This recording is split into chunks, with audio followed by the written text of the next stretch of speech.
Here's a look at the 8 things you need to know today. Hillary Clinton made history by becoming the first presumptive female nominee of a major party for president, but both she and Republican nominee Donald Trump may be making history in another way as well. News 8 Madeline O'Neill is in our newsroom now with the story.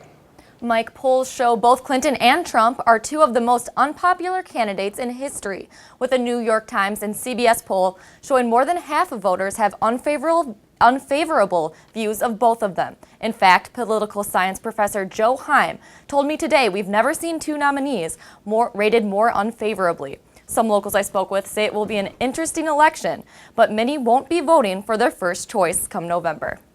After a long primary season, Hillary Clinton clinched the title of the presumptive Democratic nominee Tuesday night. This will go down in history as the first woman nominated by a major political party. Now, voters will likely be choosing between Clinton and Republican candidate Donald Trump in November. But many say they won't be finding their first choice on the ballot. I got to vote for somebody, but I don't approve of neither one of them.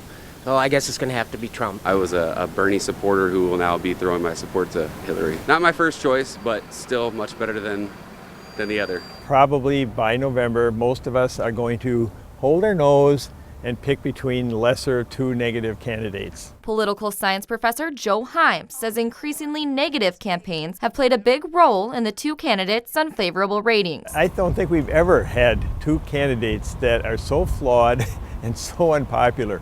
It's really not just the flaws so much, because we've always had candidates that are flawed, but in this particular case, the opposing parties are making very clear and very obvious what those flaws are. And while both nominees' unpopularity opens the door to a third-party candidate, Heim says right now there's no one standing behind that door. Problem is, nobody can come up with a really good candidate that would make a real dent, somebody that's well nationally known that could in fact be a viable alternative. Without a viable alternative, it's just a protest vote for both parties. No matter where you land in the political debate, it's an election year like no other, and many are eager to see what comes next. It really depends on which side you sit on. Trump has some things going on, as does Hillary, so it's going to be an interesting race. Professor Heim said looking forward to the rest of the campaign season, we can expect to see more negativity from both parties. And Maddie, does he seem to think that the parties will unify behind both candidates? Heim said that while it may take more time than usual election years, most likely Republicans and Democrats will ultimately get behind their nominees. All right, thanks very much, Madeline O'Neill, live in our newsroom tonight.